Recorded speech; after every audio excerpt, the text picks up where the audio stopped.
पवित्र भगवा ध्वज माननीय अध्यक्ष जी, नगर कार्यवाही, जिला और नगर के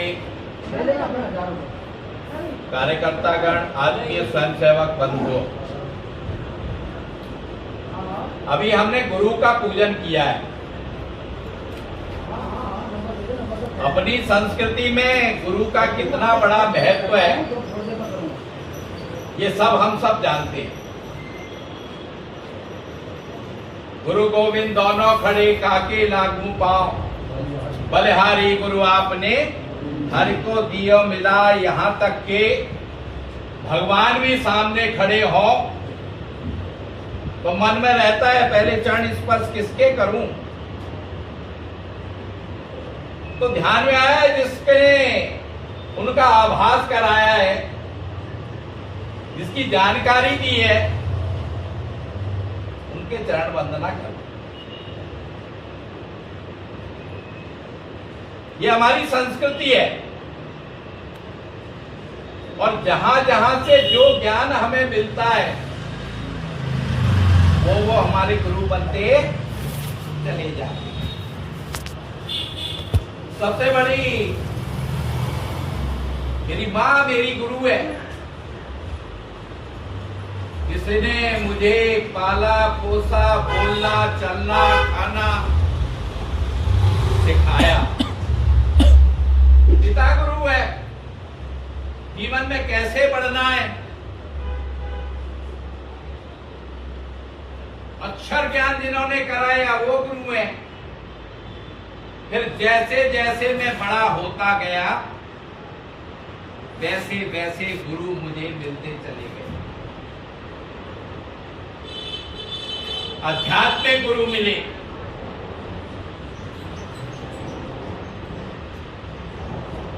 अब गुरु का मतलब क्या,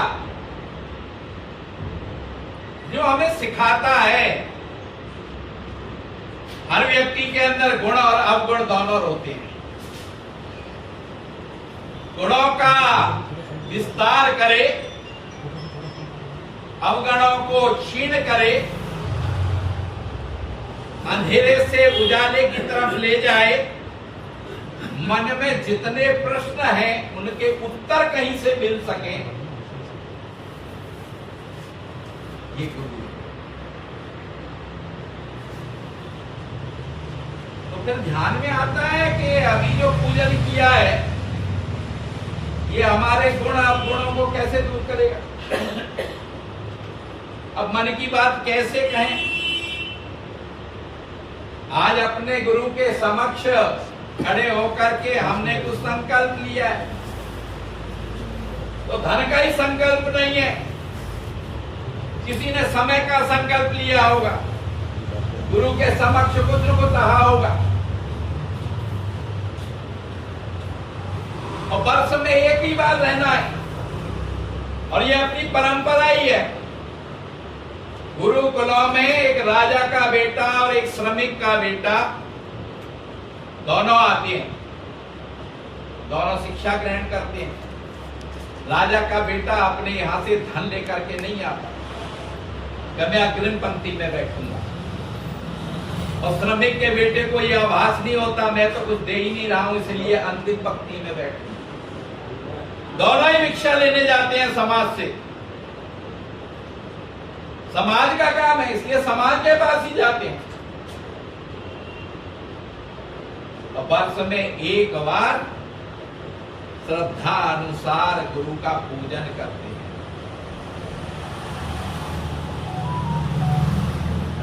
और किस स्वरूप में करते हैं, तन समर्पित, मन समर्पित और यह जीवन समर्पित। चाहता हूं मात्र भूल तुझे अभी कुछ और भी नहीं, इसलिए संघ ने अपने परम पवित्र भगवा ध्वज को गुरु माना है।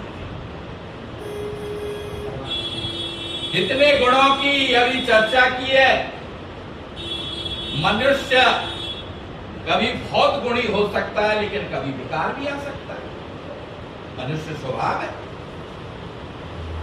और ऐसी कथा कहानियां हमारे यहाँ देखने सुनने को मिलती हैं, जिनसे ज्ञान रहता है। विश्वामित्र जैसे ब्रह्म ऋषि, त्रिकालदर्शी,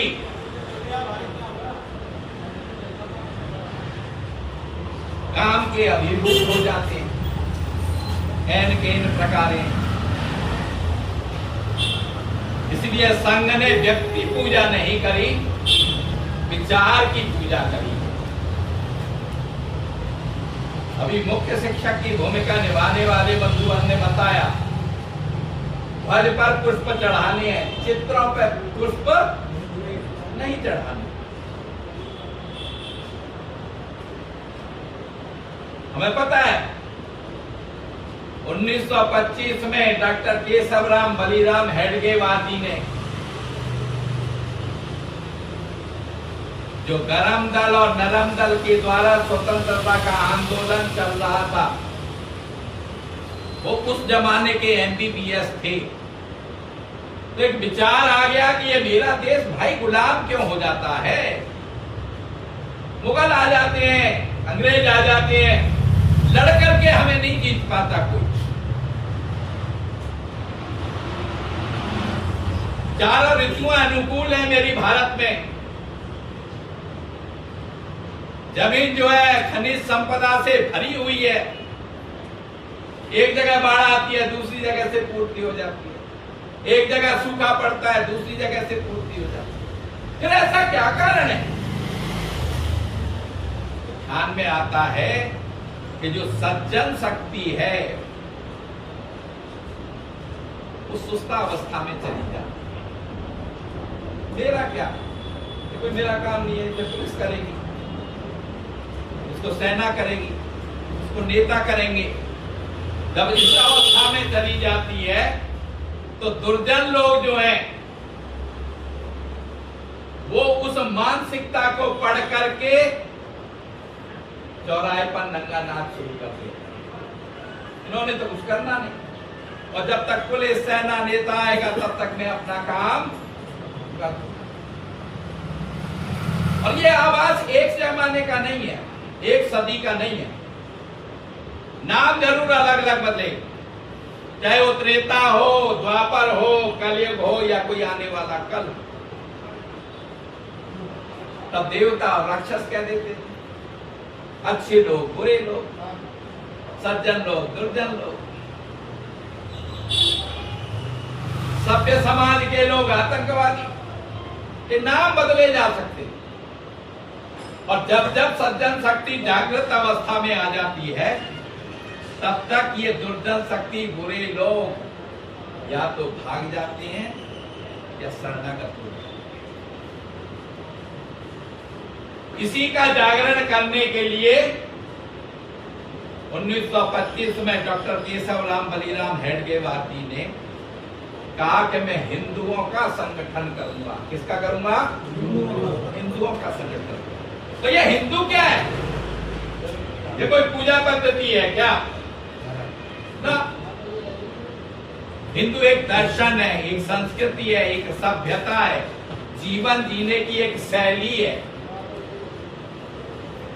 हमारे यहाँ तो 33 करोड़ देवी देवताओं की पूजा होती है, अलग अलग होती है। हम साकारी ईश्वर के भी उपासक है, निराकार ईश्वर के भी उपासक है। मूर्ति ने बहुत सुंदर आभूषण पहने हैं, वस्त्र पहने हैं, एक आकर्षण है, इसलिए एक मिनट ध्यान लग जाए।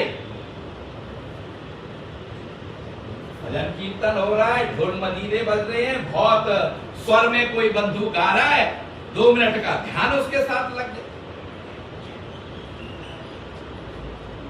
अच्छा, व्रत करके लग जाए, हवन करके लग जाए, मंत्रों से कर लें, माला के जप से कर लें।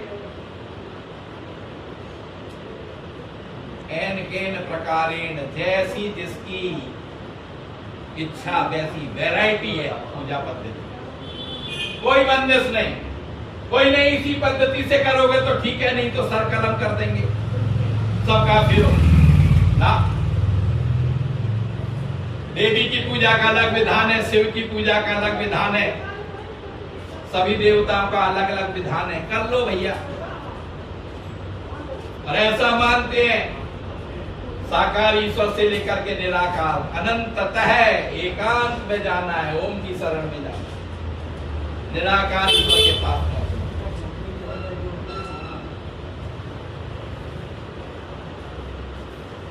इसलिए हमारे घर में जब छोटे छोटे कोई पूजा पद्धति भी होती है, शाम को आरती भी करती है, मंदिर में पूजा खत्म होने के बाद में 4 उद्घोष लगाती है। कौन कौन से लगाते हैं? पहला है धर्म की जय हो। सभी बोले धर्म की जय हो। धर्म की, हम नहीं बोलते हिंदू धर्म की जय हो, बोलते हैं क्या? कहते हैं धर्म की जय हो। दूसरा क्या बोलते हैं? अधर्म का नाश हो। अधर्म का नाश हो। अधर्म का नाश हो।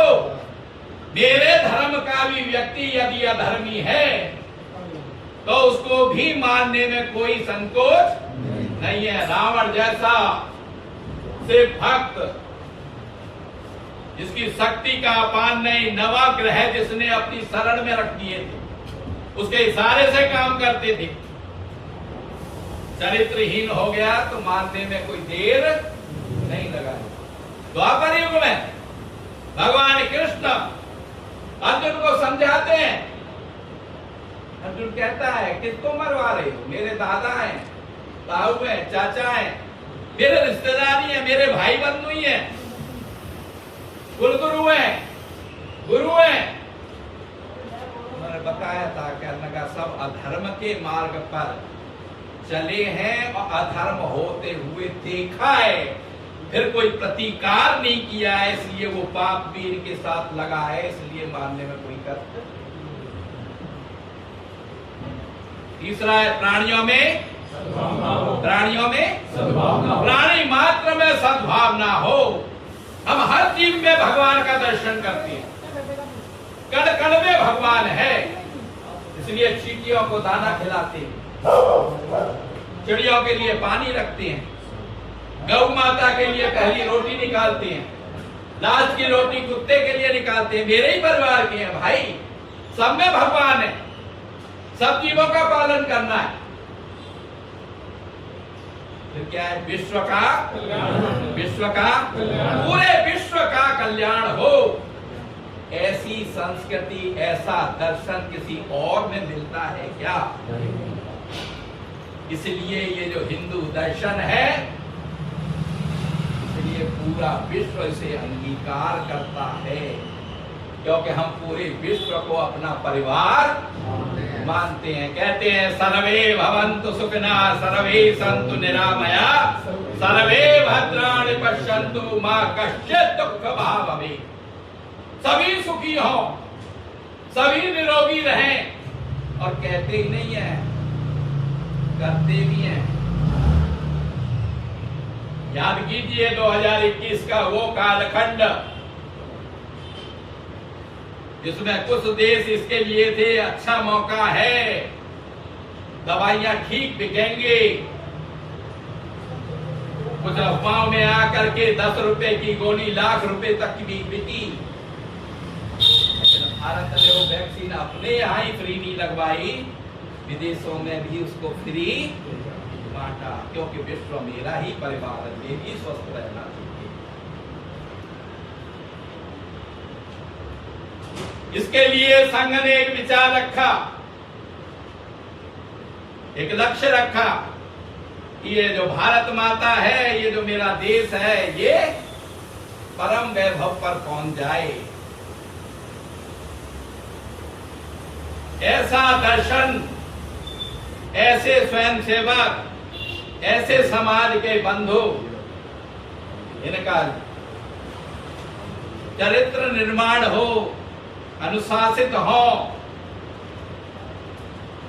इसके लिए एक पद्धति अपनाई, नित्य प्रति की शाखा।